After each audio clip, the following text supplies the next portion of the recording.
Welcome to the C Random Fandom Podcast. We are here to have fun and talk all things pop culture, collecting, and nerd culture in general. Make sure you join the conversation during our live stream with our most excellent hosts, Craig Borden and Tommy Mock. Let the shenanigans begin.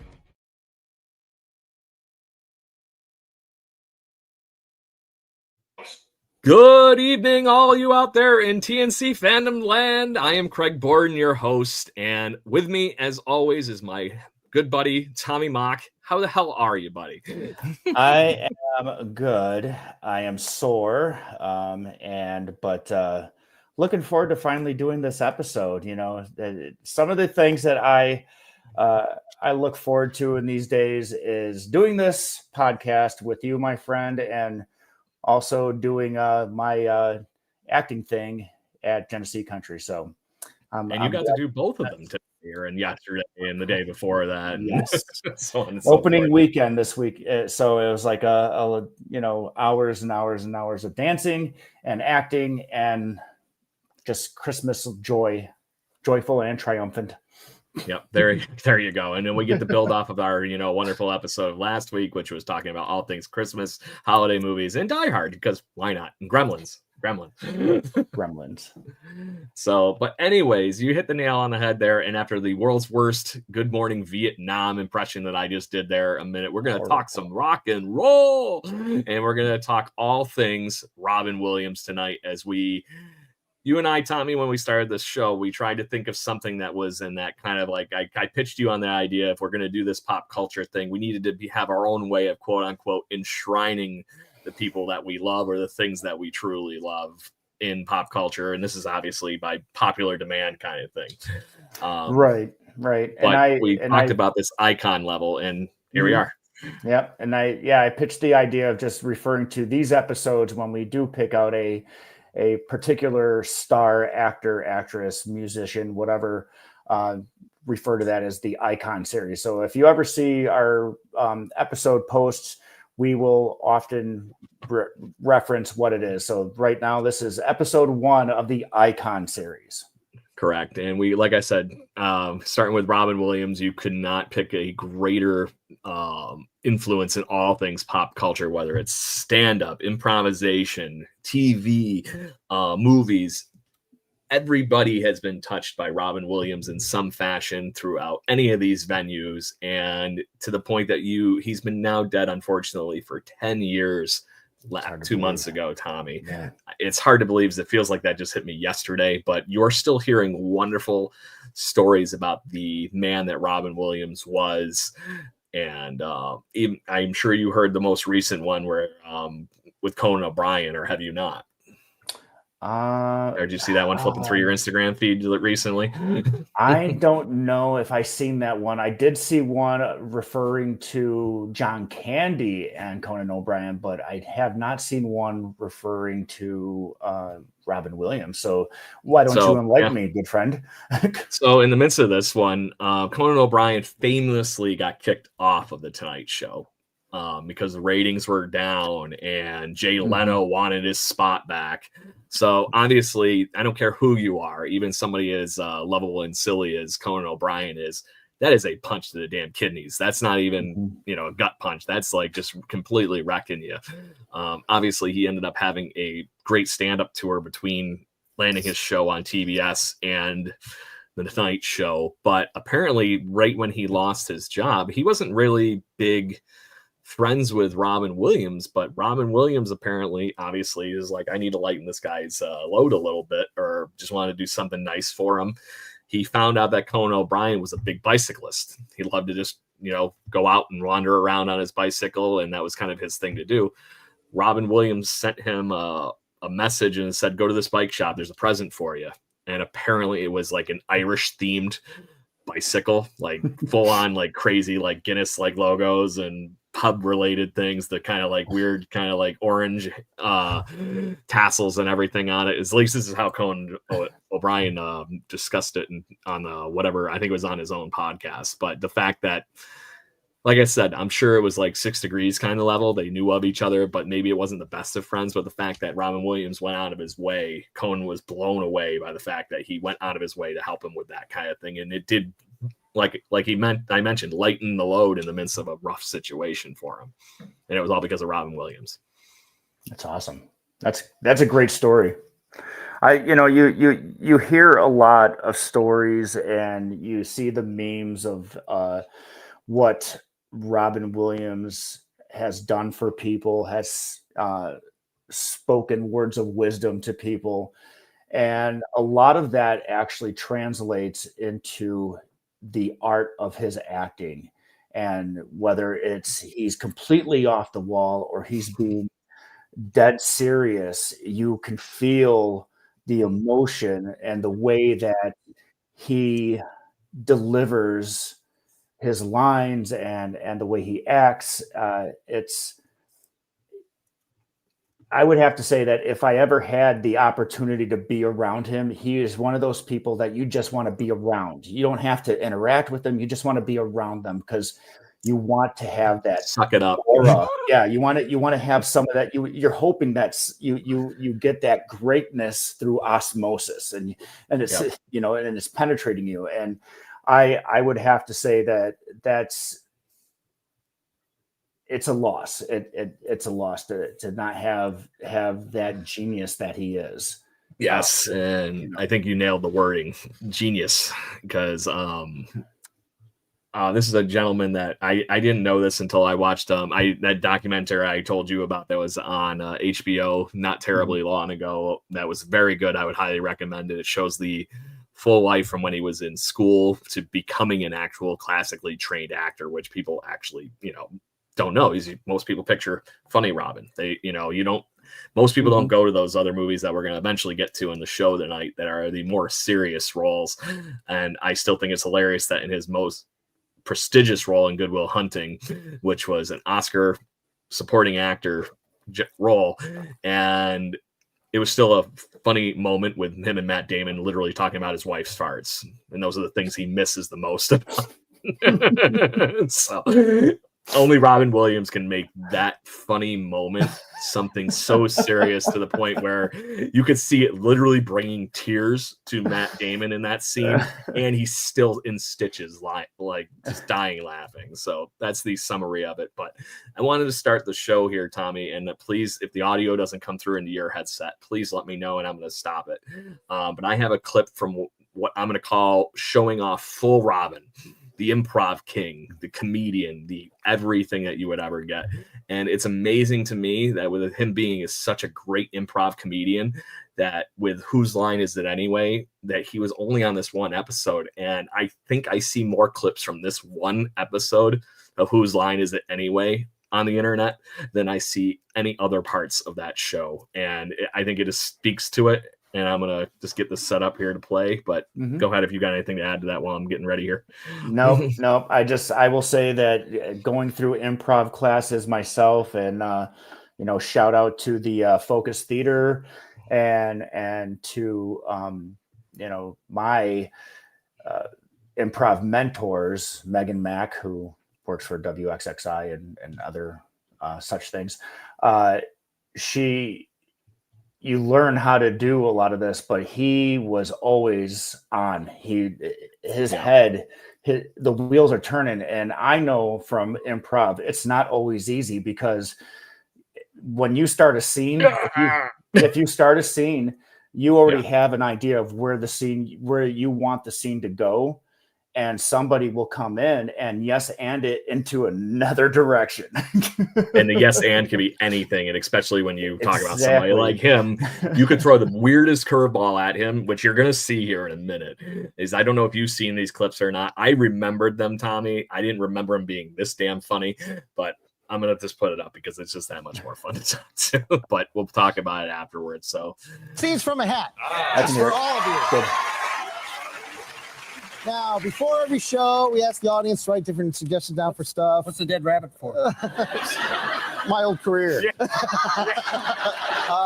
So we ask the audience to write down different suggestions for things that they like to see. We take the good ones, put them in the hat, and see how many of these guys can think of. Starting with unlikely superheroes. I'm paranoid. God.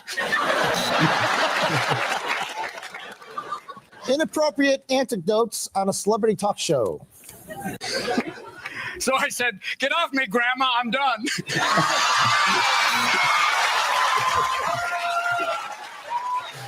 Gross. And then I'm watching through the window, and there's Robin and his grandmother. I'm like, World's worst subject for an interpretive dance. Impotence is a horrifying thing.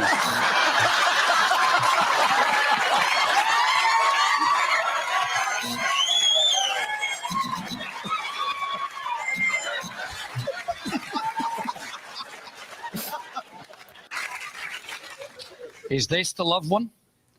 All right, start the truck, Johnny. Wow, look at him move. Isn't that incredible, ladies and gentlemen? With just 6 volts, you can make your relatives dance again.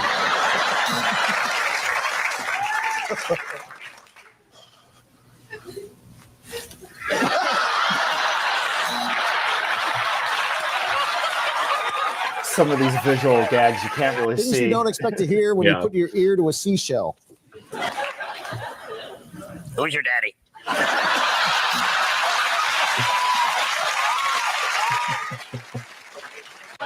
Rick 'em, rack 'em, rock 'em, rock 'em, get that ball and really fight!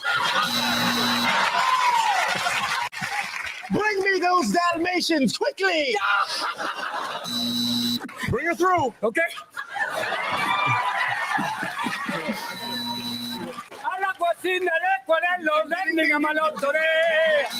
Hello, Lucy. What are you doing here at the show?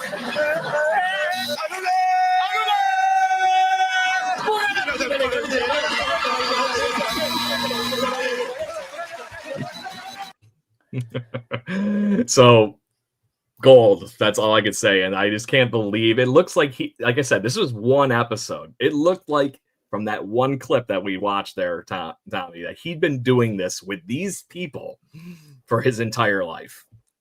Oh, well, that's the thing though. That's what's good. Any improv artist that's worth their weight can work with anybody. But again, like I said, that man, his head was always on, and 100%. I wish I could think that fast. Sometimes things come to you real quick, and you're like you're throwing out gold, and then next thing you know, you're dropping shit bombs, and it's just great, and it's just like, okay, got nothing. It's amazing that you see that in his roles. And one of the things from watching that documentary that I was telling you about, everybody said that he can go from that to crazy serious character, like in 1 Hour Photo, in Insomnia when he was at Al Pacino. Any of those roles, he knew how to bookend everything, and he would move back and forth. And then as soon as the camera was off, he's back to being that guy. Mm-hmm. And so, from everything that the people they interviewed and whatnot, that was the very interesting pieces to that. I'll get to some of the other tidbits that I learned and that I was very shocked of as we go through the rest of this tonight and talk about Robin Williams. But let's talk about that insane TV and movie career, Tommy. I know there's a certain TV show he got his start on that you and your wife are rather big fans of. So enlighten me, my friend. So there was a little show back in the 70s, went into the 80s, a little show called Happy Days. People who aren't familiar, the character, the Fonz, was the main character. Then you had Richie Cunningham and the Cunningham family, for that matter. But there was an episode in the late 70s, maybe early 80s, where a alien by the name of Mork, he is on the show for some reason, and I can't for the life of me tell you what the plot is.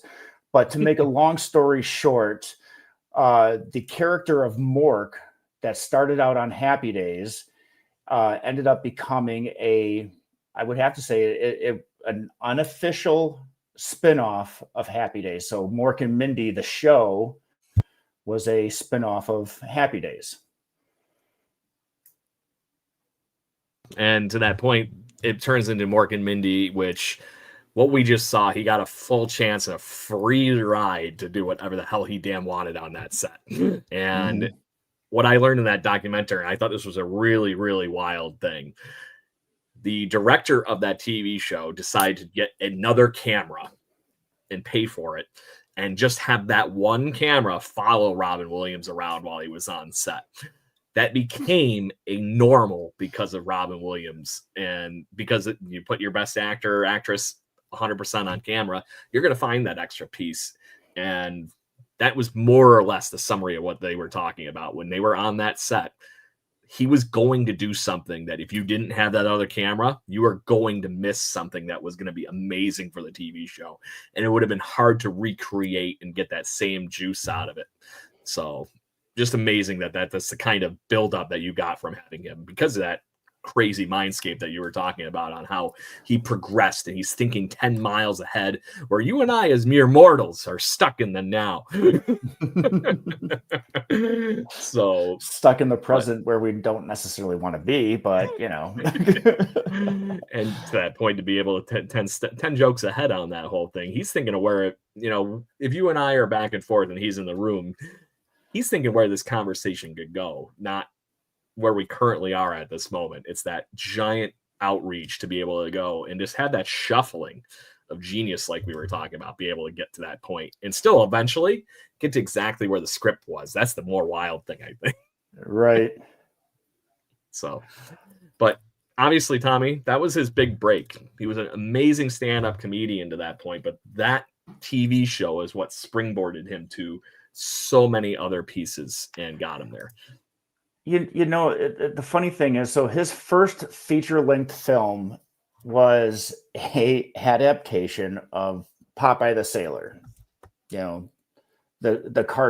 live action Popeye. It wasn't a cartoon. It was a live action. Critically panned. Yeah. And I'm not exactly sure what that did to him. Maybe that brought him down at some point, but again, he was just getting his start, and you're not always gonna hit. And sometimes not to the tune of 94 awesome episodes on Mork Mindy. Right. And so shout out to our friend Kate, who apparently is a big Mork and Mindy fan. I'm not sure why the chat is not coming our direction, but it's still showing on Instagram on the other screen. Yeah, I actually have my Instagram live up right now, trying to, So glad you're all listening, though.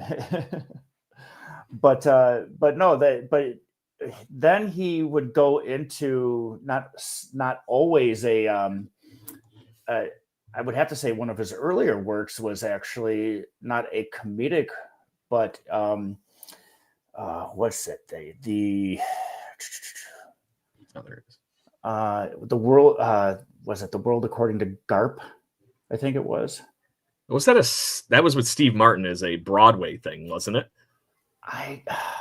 That's the thing though, as I can't. No, it was a movie. Yes, it was a movie. It was a performance. 1982. Yeah. So yeah, I had to pull up his but this is actually one of Karen's favorite movies. But she told me to make sure that we said that her 100% number one movie, Robin Williams movie, is The Birdcage, which is I just watched it again last night. Flipping hilarious. Because I was like, I'm going to get ready for this show by watching a bunch of Robin Williams, and that was a good one. The reason I was thinking The World According to Garp thing with Steve Martin is, yes, he made the movie, but then he actually did this as a stage show, and he did a bunch of it with Steve Martin. Oh. So I learned that in that documentary. That's why I got crisscrossed. So I was like, well, I know this. I saw it. I watched it. He was with Steve Martin. So yeah, but to your point, I love that movie, The Birdcage. And you talk about him being 10 steps ahead of everybody. That movie was very progressive for the time that it was released in. And then they have the uber conservative as Gene Hackman for the daughter's husband. That was perfect, spot on, great casting. And And I just think it's funny enough, the stage show part where he's like, he's like riffing and he's just clearly just being Robin Williams and doing like near ballet dancing stuff on the stage. Rather impressive, but that was a great movie. And if anybody has not seen The Birdcage, I know I just watched that on HBO Max last night. So it was a great one. I haven't watched that one in years. That's the problem I actually had prepping for this show. As much as I love Robin Williams, he has such a catalog, Tommy. It's everywhere. And I couldn't find a lot of the movies on streaming, to our other conversation last week, that were, I couldn't find. I found Good Will Hunting and a few of the others. I happened to find and watch Death to Smoochie, just happened to be the free with ads movie on YouTube this month. But that was a pure shit and happenstance. But some of those other ones I couldn't find that I know we'll get to, especially with Narada's pick. Right. Some of these were hard to find, and finding Mork and Mindy even right now is you better have the damn DVDs or the box set of VHSs somewhere. Seriously, and again, going by what we were talking about last week, is there's a lot to be said about having physical copies of that media, because you can't find that stuff anymore. And some of the stuff, doesn't show up in the budget bins and the Walmarts and the Targets, where they're just like big, huge, bottomless pits of DVDs that nobody wants, and they sell them for like $2. But some of these movies, I'm looking at his filmography right now, and I'm like checking off ones that I know for a fact that I haven't seen, and I'm like, wow, where did I miss this one? And he actually did a good barrage right, unfortunately, before he passed away, and he was on TV again. There was all these things that was like, oh, awesome, I get to see him that many more times. And then unfortunately, like I said, we'll close out a little bit of a sad note later, but we lost him. All right. So it is what it is. But as far as these pieces go, you mentioned the fact that he can do the comedic role. Like he can be the weird, awkward person that he was in The Birdcage, and then jump to the literally schizophrenic kind of like near psychotic person in 1 Hour Photo. There was such a giant contrast in the characters he played, and he doesn't get those roles without what we were talking about with Mork and Mindy, the showing that he can act in a full-time movie and carry the movie. It didn't get the great acclaim like you mentioned in Popeye. And then the one that was his real, I'd say, push to relevancy, the one I made the horrible start off of this show with Good Morning Vietnam, which based on a true story, obviously he took that to 11, but wow, that's about the best way I can describe that movie. And you got to talk about a budget. It's like, okay, great. 3/4 of it's in a studio. The one thing that I would say about Robin Williams is he had the potential, and when I say potential, this is going to sound like a negative. He had the potential of being typecasted.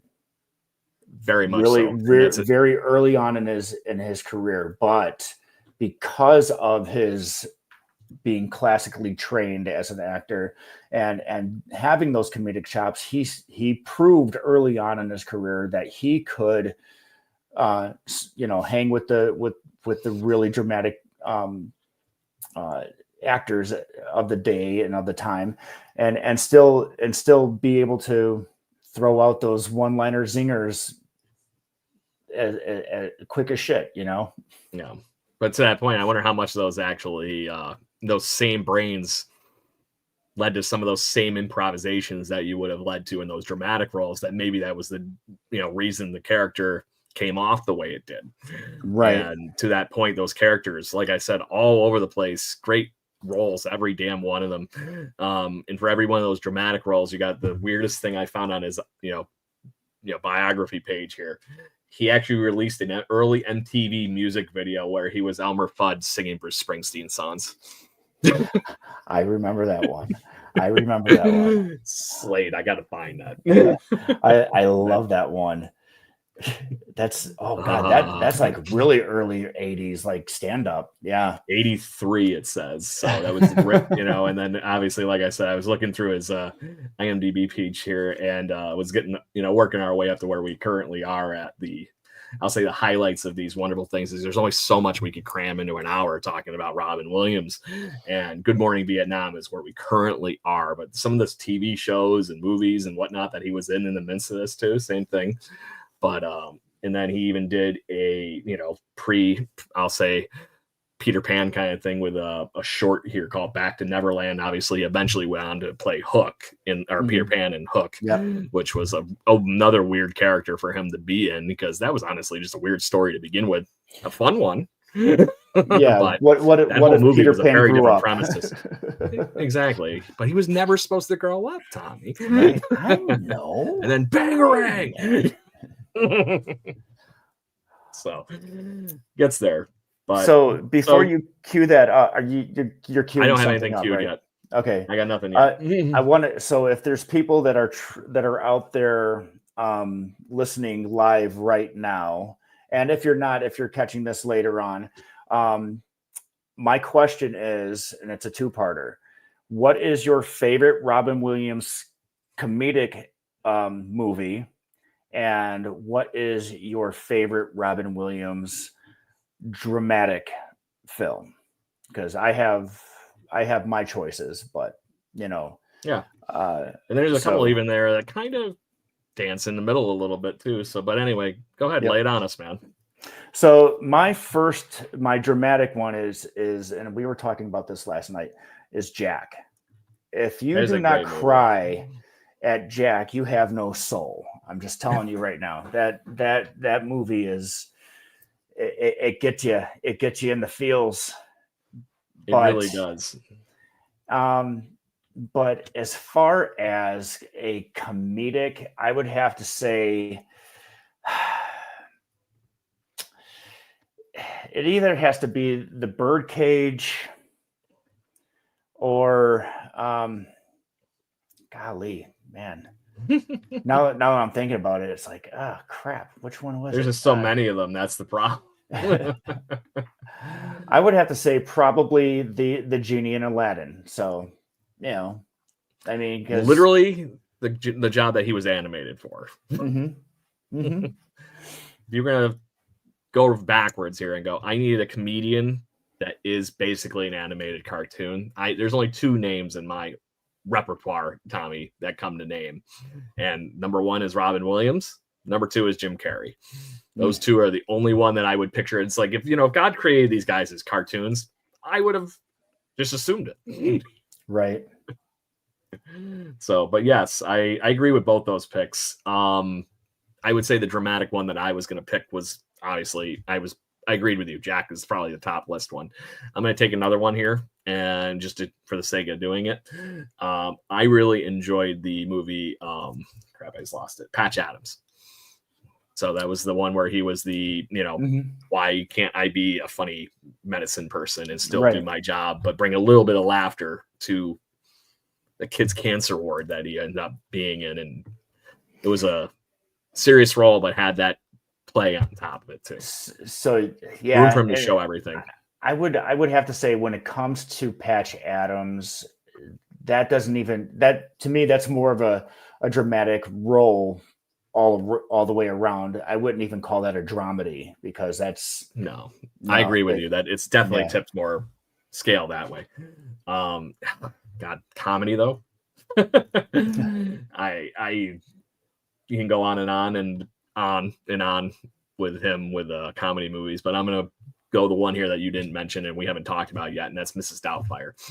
And that might just be for the fact that he threw a orange at James Bond and then goes, "Oh my God, it was a run by fruiting."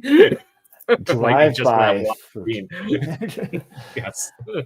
But no, but that one I would definitely call a dramedy, because it deals with divorce and custody stuff and stuff that hits home for a lot of people.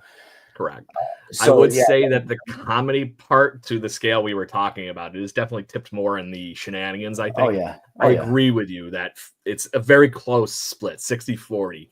But unlike the Patch Adams one, was definitely 60-40 toward the drama, maybe a 70-30. I think the shenanigans of, the kids, knowing what's going on after really quickly into the movie and those kind of things, it allowed Robin Williams to really play in that character and that costume, and perfect, down to the point where apparently he improv'd that whole putting the pie to the face thing when he lost the mask. So that was something apparently they came up with on set during that part of the filming. So that's perfect. it. So Kate, it looks like our comment section is working now. And there you go. So Kate says her favorite comedy is Mrs. Doubtfire, and I got it. The favorite dramatic role was his role in August Rush. August Rush. That's a good one too. Now I wish haven't we seen had that one in a long damn time though. So that's the unfortunate catch. I don't terribly remember that movie. I wish that was a good one. When it comes to stuff like this, I wish we had like a phone number or something where people could call in and just be like, yell at us and be like, "That you've got it wrong. You're stupid," But no, I would have Kate call in and explain August Rush to us, because again, I do not claim to be the utmost authority on Mr. Robin Williams. I just know of my own experience of his work and how it makes me feel, because again, art to me is how it makes you feel. If it elicits a feeling, then it's good art, or maybe it's bad art. It depends on how it makes you feel. But to that point, everybody's perspective is completely different. Hence the reason we're human beings and we get to form that opinion. And to that point, I agree with you. And I got to figure out a way to do that kind of a thing somehow, but we'll get that point. So, just to say this, I would say it's probably mathematically impossible to say, unless you are literally a doctorate degree in Robin Williams, that say you're an expert. This man has been an actor in 112 movies. He's written 11, and this is not even talking his stand-up and all that kind of stuff, Tommy. So this guy has countless HBO specials that you can still get. I had such an easier time finding his stand-up comedy than I did finding a lot of the movies on this list. And August Rush was one of those ones I unfortunately had trouble finding. I'm going to have to look that one up because I am not familiar. Yeah. So 2007, it was a newer one compared to, the entirety of his career anyway. Right. He did that right after the first night at the museum, which I just watched. And I forgot that Dick Van Dyke was in that shit. That's right. He was, wasn't he? Oh. Yeah. And he kicked Ben Stiller's ass. So, and I think a lot of it's because just think of his acting career. For as many movies as he was physically in, he actually voice acted. And I'm going to use this as my segue to do the other part here that shows a little behind the scenes in 3 minutes here of him filming Aladdin. And I'll say filming because they had to redraw the genie to do 3/4 of the shit that he did in the studio. So, and I said emphasis on probably 1/4 of it, actually, not 3/4 of it. Because apparently they said that they had somewhere in the ballpark of like 3 work days worth of voice acting stuff that they did for something that was really not that many minutes on film when they were finally getting it down and animated. So I'll get that queued up here. But Tommy, there's so many movies, even just down to like Happy Feet and some of these silly movies that he did at the end of his career that were the voice acting piece to it. Now there's movies that he has in here that were released after his death, and some of them I've heard of, but I don't think I've seen. I will say one that I really actually enjoyed that was technically his last movie was that it's called Absolutely Anything. It's Kate Beckinsale and Simon Pegg, and he voices the dog. Oh, really? It was one of those things that it was honestly not terribly far from the, make wishes on anything. For some reason, Simon Pegg gets a superpower very much like Bruce Almighty and can make anything happen. And he makes his dog talk. and it's Robin Williams' voice. So, and it was perfect. Right down to the, every dog joke you can humanly think of picturing Robin Williams make. So, but anyway, I got this clip queued up here as, like I said, Robin Williams took things to another level with voice acting, and now people have, since the movie Aladdin, have been trying to, replicate this kind of fun. And here we go. That was kind of a breakthrough movie. And of course, Robin Williams added an element to animation that I don't think we've heard before. Let's make some magic! Let's blow this popsicle stand! A doorstop would be a fabulous career. Not bad! Good night, Alice! Fairly early on, I think we had the idea of using Robin Williams as the genie, and as we wrote our first version of the script, that was one of the key ideas. There was that the genie was kind of a transforming stand-up comedian, very much like Robin Williams. Hello, Aladdin. Nice to have you on the show. We took a comedy album of Robin's, and Eric Goldberg, great genius animator, took a little stretch of comedy off the album as a sales pitch. Really did some animation to it. But first, before we do the play, I'd like to talk about the very serious subject of schizophrenia. No, he doesn't. Shut up, let him talk. And so he came in, we brought him in, we showed him some storyboards, and we showed him Eric's test. Once again, if there are any little children here tonight, we've used these words in a sentence. And I have to say, one of the great thrills of my life was actually watching Robin Williams laugh at my animation. I mean, it doesn't get any better than that. That's what we didn't expect was how much Robin was going to give us. Come on, kid. See? Gotta get the snake, see? Once Robin got in front of the mic, of course, all the celebrity impressions came out. You need more power, Jim. Don't be afraid. You had it all along. I never did it. I am not at fault. The most fun I had recording was the scene where Aladdin is standing outside of Jasmine's balcony, and he's got the genie as a bee buzzing in his ear, telling him what to say. Princess Jasmine, you're very splendid, wonderful, magnificent, glorious, punctual. Punctual? Sorry. Beautiful. Nice recovery. And I recorded that with Robin Williams, and he was so funny. Because he would morph into all these different things, telling me what to do. And I tried so hard not to laugh, but I'm sure I ruined a couple of takes just from the laughter coming out. All right, how do I look? Like a vampire on a day pass. The great thing about Robin, aside from his improv, was that he could really come up with sincere emotion. And I think it was important in this character, as with all the characters, to really get the audience invested in his plight. To be my own master, such a thing would be greater than all the magic and all the treasures in all the world. That's as much a part of the character as anything else. I always looked at it as a buddy comedy. Disney's first buddy comedy, between this boy and this genie. Al, if you want a winner, just be yourself. And that really was the most emotional part of the story in many ways. And that was what was cool about Robin, was that he would totally invest in the emotional thing as well as the gags. Thanks, Genie. Oh, Al, I'm getting kind of fond of you, kid. What I am. I'm free. Offer void, we're prohibited by law. And there it is. But to that point, are you shocked that he got behind the microphone and there's just countless hours of this tape that we still haven't seen? No, honestly, I'm not shocked, but I will tell you that when it comes to, and I've tried this myself and I haven't been successful at it, but voice acting in itself, you have to try to find, you can't just sit behind a microphone and emote and try to get the lines. Sometimes you have to be animated and you have to move because it helps, find that character. It helps, you have to kind of give that voice, personality.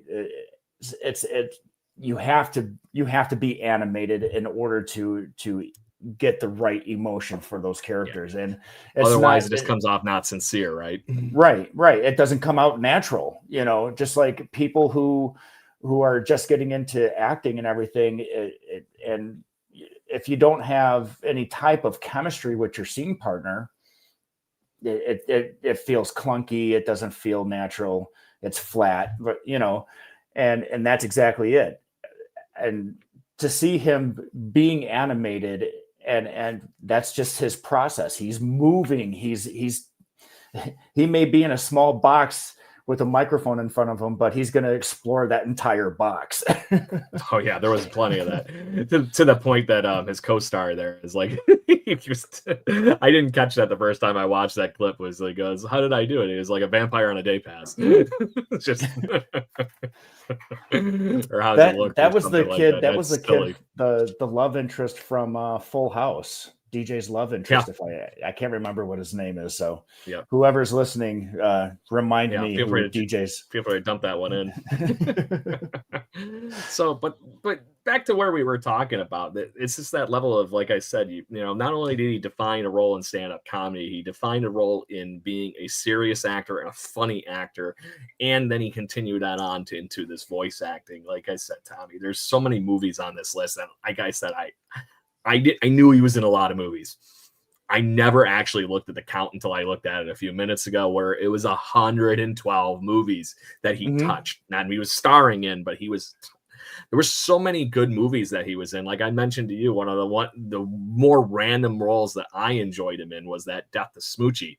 That's an Edward Norton movie where he's basically Barney, and we find out that the whole behind the scenes of all children's TV is really controlled by the mob and a bunch of shitty people. And Edward Norton's thrust into this role that is all of a sudden open because Robin Williams' character got caught basically gambling in a, underground like mafia den or something like that. And his character Rainbow Randolph got kicked off TV, and he's trying to get it back from Edward Norton's character the whole movie, and he is not a good person in that movie, but he eventually gets there, and it shows an actual character arc to that point. But he was full on Looney Tunes to start that movie in that role, and it was hysterically tragic to watch. And then you see him obviously eventually become BFFs with Edward Norton's character by the end of the movie, and they take down the mafia, and all kids shows are great again. But it was even those little roles where he's only on film probably 20 minutes in that whole movie and made a huge dent in those 20-30 minutes. There's some other ones that he's done like that. Well, voice acting, Happy Feet, he's like the weirdest penguin on the planet. Right. She comes on stage originally for the first time in that movie with a six-pack ring around his neck, if I recall, and trying to talk, and eventually gets there. You had a movie that Narada had mentioned. What was that one? Insomnia. Now, that's right. My future son-in-law Narada is huge into horror movies. He is an avid supporter of A24 Studios because and often we are told to watch certain movies, and I agree, but he definitely wanted to chime in about Insomnia, or make sure that we knew to cover some of his scarier works, if we will. So I'm not familiar, or it's been a while since I've seen this movie. And but again, is this a this was one I was looking to find. Is this a horror movie, or is this a thriller? I would classify it more as a thriller, but I forgot this, or I didn't know it. I'll give you 50-50. I didn't know that was a Christopher Nolan movie. So not only was that a Christopher Nolan movie, but it's Robin Williams counterparted by Al Pacino. So if Narada is listening right now, I wanted him to chime in, because I think he said at the time that this was one of Christopher Nolan's first movies. It's got to be damn near close to it, if not, because this movie came out in 2002. So it's definitely, this would have been one of the movies that might have gotten him the Batman movies. Right. Probably in that ballpark, because this showed that he can do a cop movie, thriller. Right. Well, right. And the thing about Robin Williams, again, as of today, it's on Pluto TV. he's showing his range. He can be a creepy actor. Or a creepy character. He can be the bumbling dad, if you will.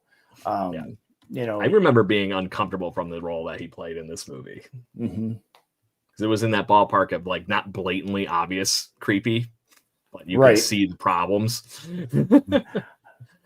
But 1 Hour Photo, you know, he plays a really creepy person.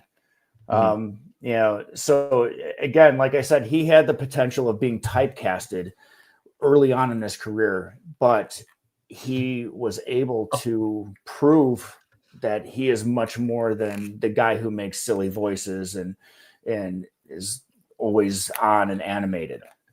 He did all three of those weird, creepy movies in 1 year. 1 Hour Photo, Death to Smoochie, and Insomnia were all released in 2002. I just have to put it in front of me. I'm like, wow, they're right next to each other. Oh crap, they're all in the same year. But he did a couple other movies like that too that were in that same ballpark. And then he kind of does like a return to voice acting and I'll say the family comedy roles, right? So he does he comes back as a voice actor in the movie Robots, which I remember really enjoying. He was the red robot in that. I forget its name, but there's a point where he loses his head and he's like, oh, great, now I can't do this. You know, Right. It was something really off the wall, and it was clearly something that they just let him do in the similar to the Aladdin piece. It's like, yep, go ahead. We'll just make it happen. Don't worry about it. It only probably created about 3 years worth of animation back then in 2005, right? But then he did, I don't know if you saw this one or not, but I actually really truly enjoyed this movie where it was a return to the family comedy, RV, which was the classic road trip movie, basically. That was a good one. Go ahead. But you know, the funny thing is that we haven't mentioned one of his. I mean, this is on about that one too. Heavy syndication, and Go for it. To the point to where they actually made a couple of associated, I would call them associated sequels, but I guess they're also their own standalone movie. But Jumanji. That one, we skipped right that, and I was going to use the RV to spin back to family movies. Right. There's a couple other ones, but yes, Jumanji. I see this meme yearly on something where somebody will do something and it'll be like, what year is it? Because he comes out of the butt game. He's running around. There's monkeys chasing him and stuff. I think the most recent one that I remember seeing for that was there was some Blue Jay guy that was doing really good baseball wise, and it's like we haven't had a guy who did that in a million years, and there it is. What year is it? The other one I remember was somebody said that this was during the first Trump run with Clinton, and it was what year is it based on the fact that there is Blink-182's got a #1 album out and there's a Clinton run into the White House. Because that happened in the first run. But to that point, I really, truly enjoyed that movie. And I am actually glad that they found a way to, I'll say, level up it with just the dumb video game joke and continue without besmirching the original ones. Right. But, you know, when it comes to Jumanji, again, and we talk about this all the time, it takes you back to a time and a place. And it's hard to believe that was 1995. And I know, right? If I was to go back to 1995, where was I when that movie came out? I was in my first year in the Marine Corps. I was wondering if that was in your basic. Yeah, that was my first year in the Fleet Marine Force. So yeah. Were you at maybe 29 Palms by then, or did you actually, basic? Actually, if what was the release date on it? Does it show? Let me see. I had it. Jumanji. Oh, this 95. Is great it radio. Was 95. Yeah. Such great radio right now, or podcast, whatever you want to call it. It's gonna be okay, Tommy. Just trying to do my own horrible voices. So when was this released? Well, either way, It doesn't. Just to make other funny on that whole thing. I forgot he was actually in this movie until I just read it up. And this is the one, what happens when you're in 112 movies. The famous Hugh Grant movie, 9 Months. He was the crazy doctor trying to deliver the baby at the end of the movie.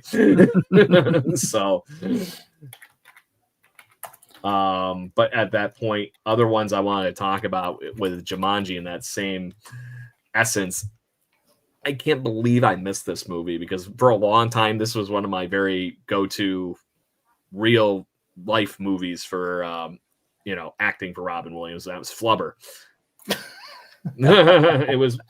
It was a chance for him to be him. You know what I mean? And that's when I looked for Robin Williams movies, that's what I looked like. And what better of a role in live action for him to be other than playing the Nutty Professor? Right. It is what it is. That was, and not to mention him being, such an influence on Disney, period. So them bringing that movie back and redoing it in the year 1997 was a nice play on that whole thing. Mm-hmm.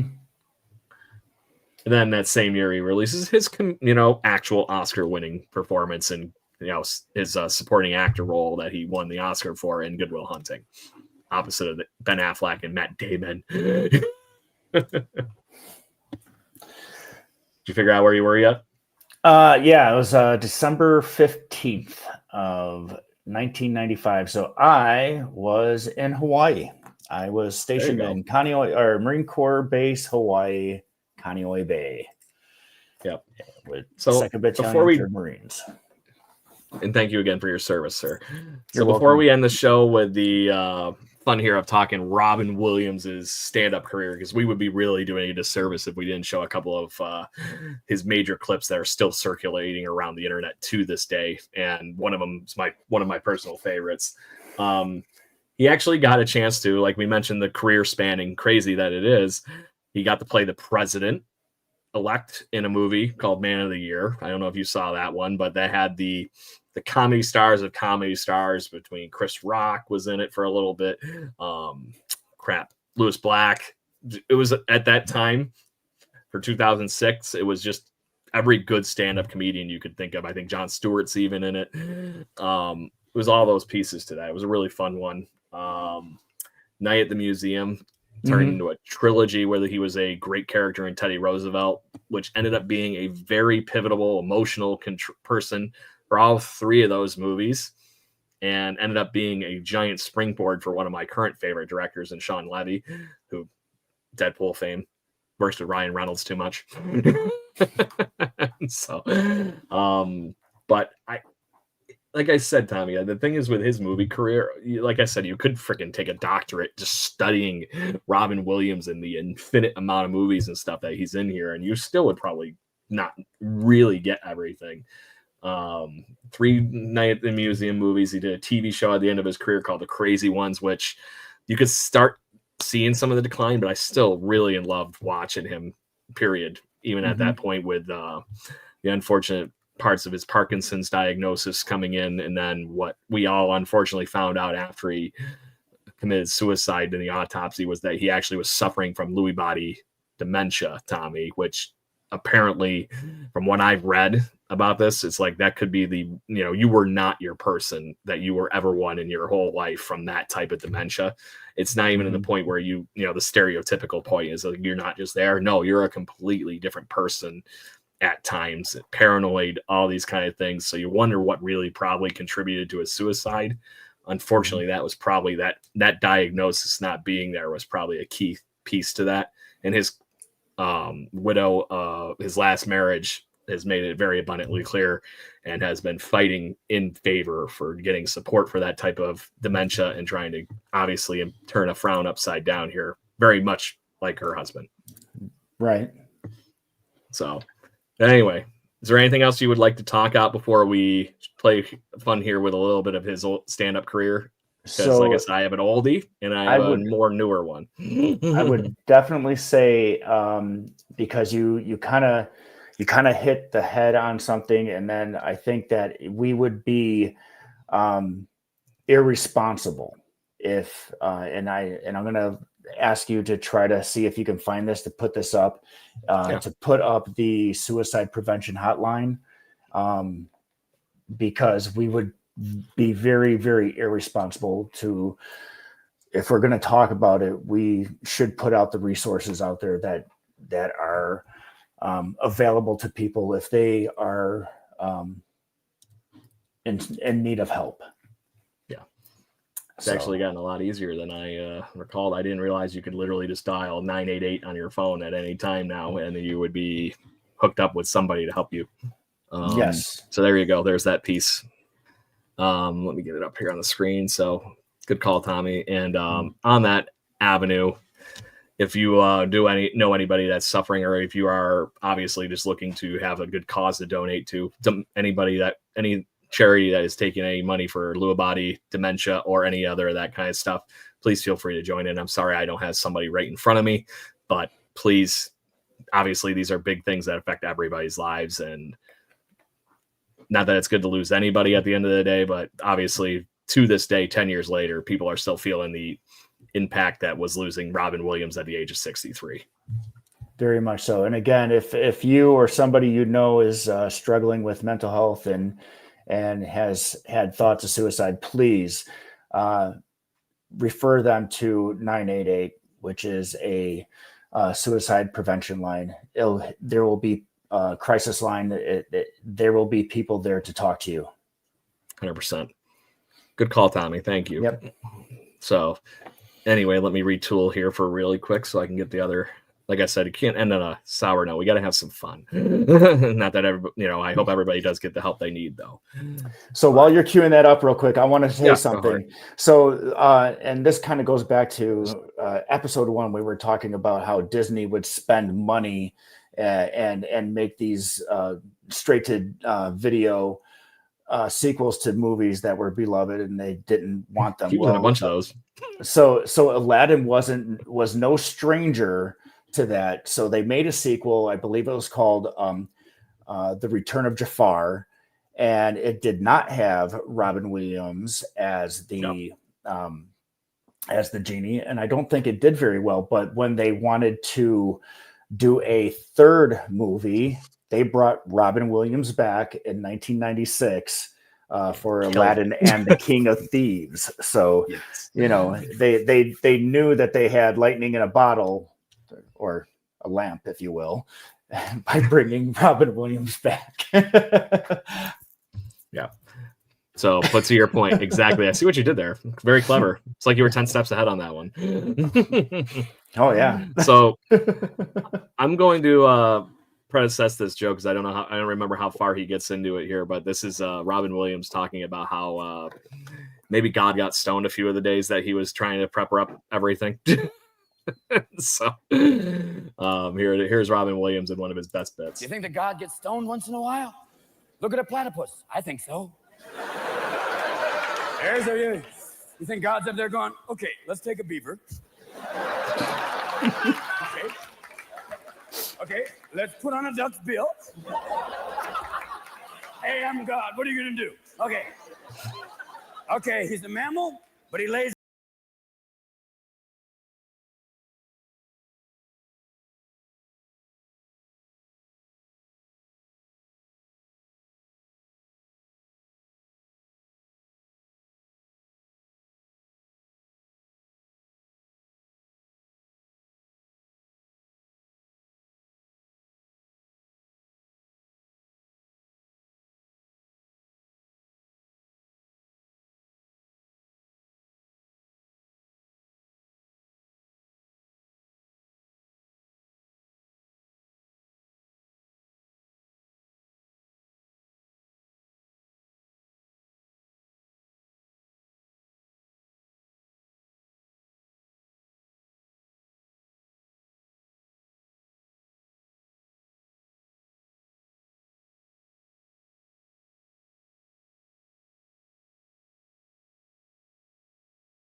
When male birds do that incredible thing where they go, check it out, check it out, check it out, I'm incredible, check it out. And the female birds are usually going, maybe. Yes. And we as human beings, we are driven by the same sexual desire. Men, you have a tiny creature living between your legs that has no memory and no conscience. You know that. You have no control. There is no control over this tiny beast. You wake up in the morning, he's been up 5 minutes before, you're like, how you doing?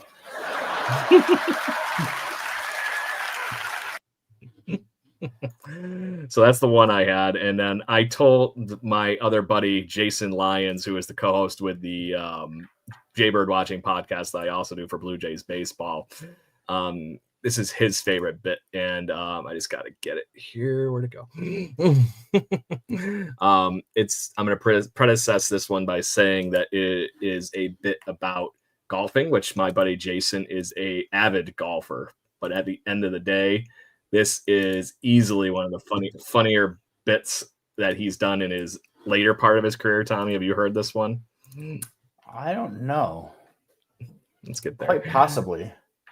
Yeah, but to that point, like I said, basically, it doesn't get into the beginning of this clip because I didn't want to make it too long. I want to keep it down under 2 minutes. I'm predecessor, and this is what drunk Scotsman thought of the game of golf. Here's my idea for a fucking sport. I knock a ball in a gopher hole.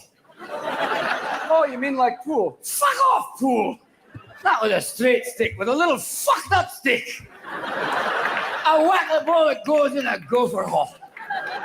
Oh, you mean like croquet? Fuck croquet! I put the hole hundreds of yards away. Oh, fuck out, yeah! It's great fun there. Oh, yeah, that's a great thing. Oh, like a bowling thing. Fuck no! Not straight, I put shit in the way. Like trees and bushes and high glass, so you can lose your fucking ball and go whacking away with a fucking tire iron. Whacking away, and each time you miss, you feel like you're gonna have a stroke. Fuck, that's what we'll call it. A stroke, because every time you miss, you feel like you're gonna fucking die. Oh, great. Oh, and here's a bit of back. Oh, fuck, this is brilliant. Right near the end, I'll put a flat piece with a little flag to give you fucking hope. I'll put a pool and a sandbox to fuck with your ball again. You'll be there trashing your ass, jerking away in the sand. Oh, and you do this one time. Fuck no! 18 fucking times! And there would be the end of it. And there, right there, Tommy, is why we're going to get our first R rating for a show that we get, because I couldn't help but not do it there. Sorry, I couldn't help. It's good thing Well, I threw out a few cuss words myself. So, but it was going to one go thing that way anyway with that joke. One thing I wanted to point out too is that he did do some charity work early on. Things that we, I know we're approaching the end of our show. We did start a little bit later than we wanted to, but there was a thing back in the 80s called the Comic Relief, and that was hosted by three of the biggest name comedic actors of the time, which was Billy Crystal, Robin Williams, and Whoopi Goldberg. And they were all hysterical together. Yes. And great, whenever they were together, they riff on each other. But that was to raise funds for homelessness in America. So if you can ever find any of the old school Comic Relief with Robin Williams, Billy Crystal, and Whoopi Goldberg, I highly suggest it, because that's even if it's way before your time in the 80s, it's still perfect. Great stuff. Great and comedy. And to that point, one of his lifetime best friends, Billy Crystal, that documentary I mentioned, it actually had a bunch of answering machine tapes that they kept playing randomly throughout the documentary because they were talking to Billy Crystal, like I said, his lifetime friend. And he held on to all of them, because Robin would just call him and do all these stupid voices just when he got his answering machine and do all these dumb bits. And that was something the two of them traded back and forth a lot, apparently. And they would talk to each other once a week, regardless of wherever they were. But that's just the incredible bond that they had. And then all power to Whoopi Goldberg, man, because having Billy Crystal and Robin Williams be, sharing a stage with anybody is intimidating. And then Whoopi being as funny as she was in those clips, she went punch for punch with these two, and it was hysterical. right down to every little, dick and fart joke you can humanly possibly think of. And some of them she was leading the way on. I will say this about Whoopi Goldberg. She starred in one of my guilty pleasure movies, which is Sister Act. And I will freely admit I love Sister Act, the first one. I have an appreciation for the second one as well, but the first one was always, that's my guilty pleasure. So yeah. I did want to mention it's a great one. I agree with you on that one. I did want to mention, you mentioned the charity thing. There was one other thing for veterans like yourself that he actually was very at the centric piece of. He was leading the way during the Iraq conflict and Afghanistan stuff. He actually was leading the comedic wing for the USO shows that went over to all the military bases and out of that part. And there was countless pictures of him just hanging out with the soldiers, goofing around, sitting in the barracks, playing cards as much as he is performing. And great piece to that to be able to bring a little extra joy to everybody's day. And I think that's what he did the best of, because even to this day, Tommy, I watch any of these movies that we've talked about, even like I mentioned with the stupidness of me watching Death to Smoochie on Saturday.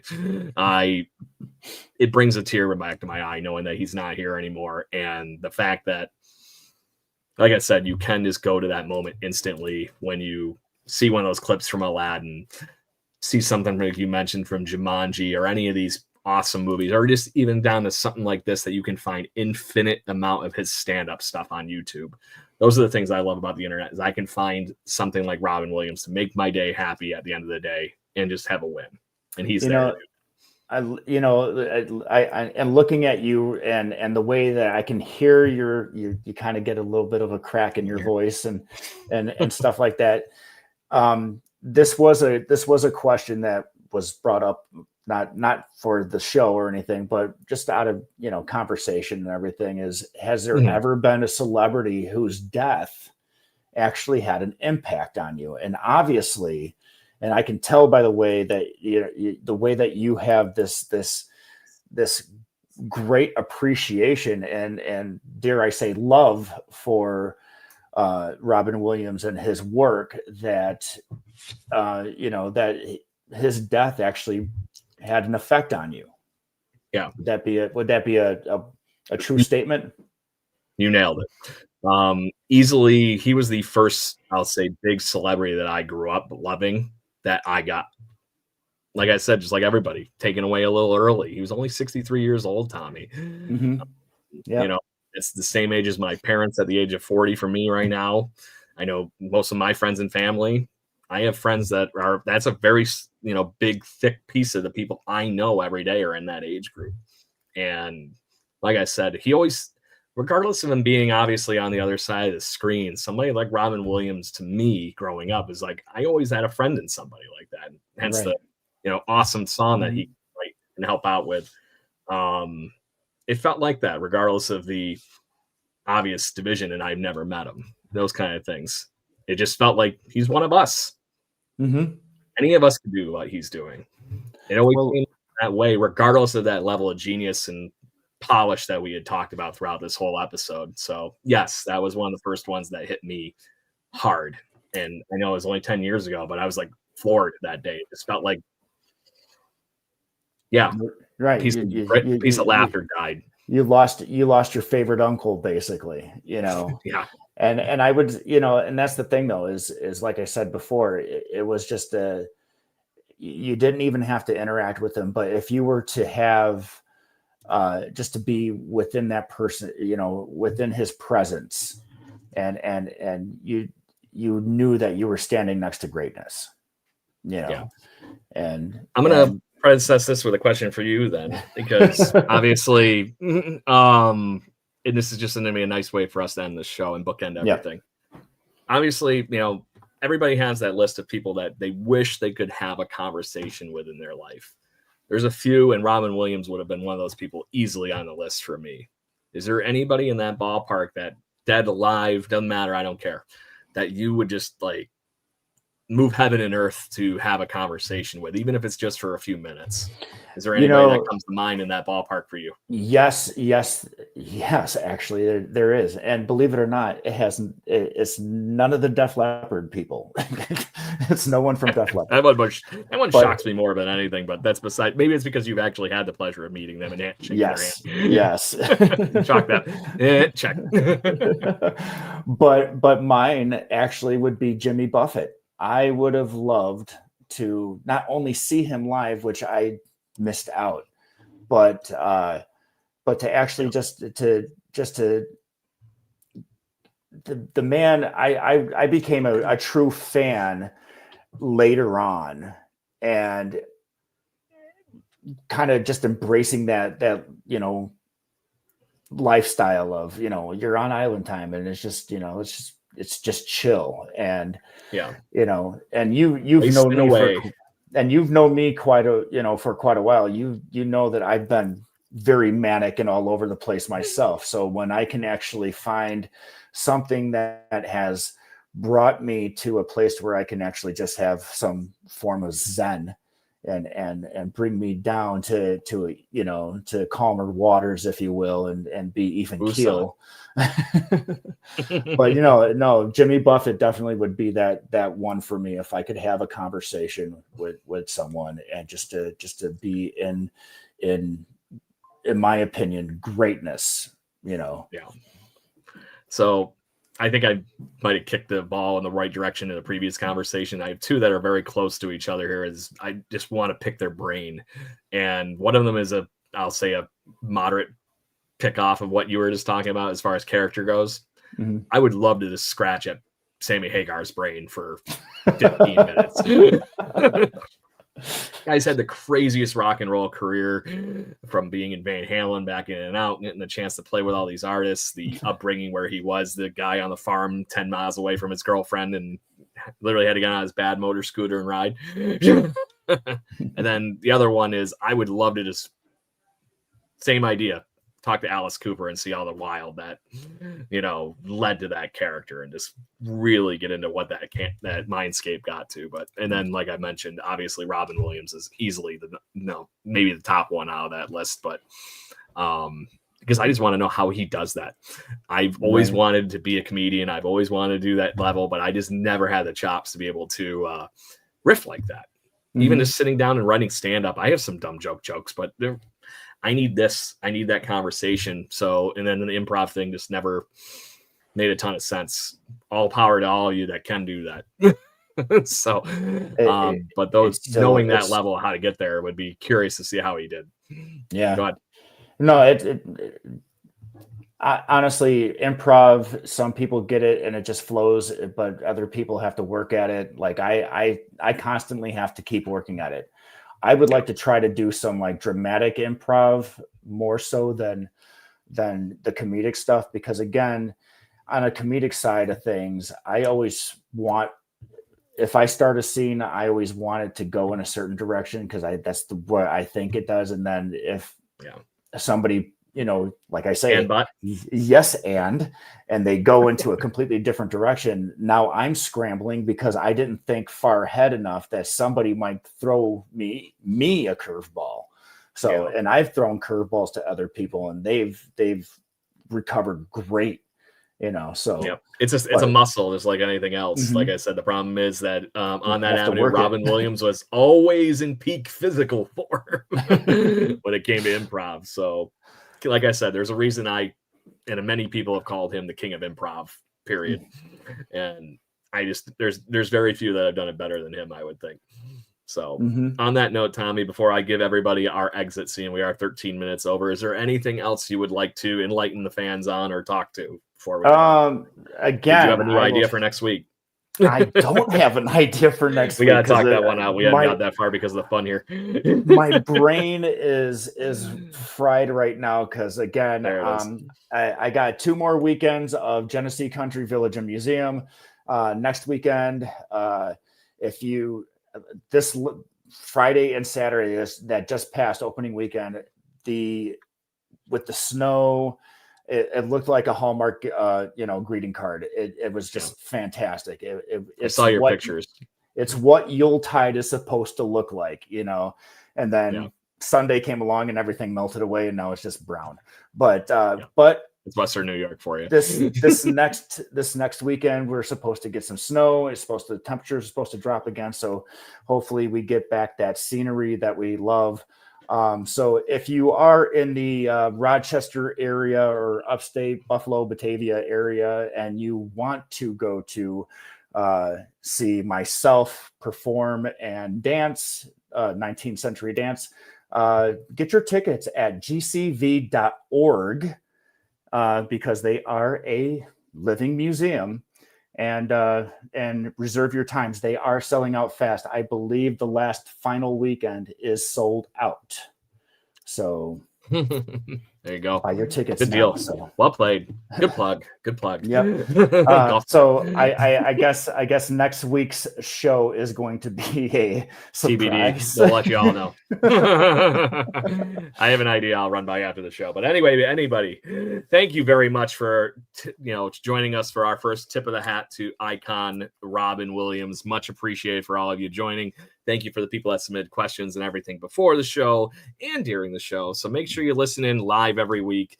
Talk to us. We are going to be live for the remaining month of December on Mondays. So make sure you tune in at 7 p.m. Eastern Monday evening. We are here live. And then make sure you check us out wherever you get your podcasting pleasures from and on any social media platform you can humanly possibly think of. TC Random Fandom. And we all hope you have a great evening. And yeah, go Robin Williams, YouTube, get those clips, consume, let us know what you think. We'd love to hear it. All of you have a nice evening and cheers. Good night.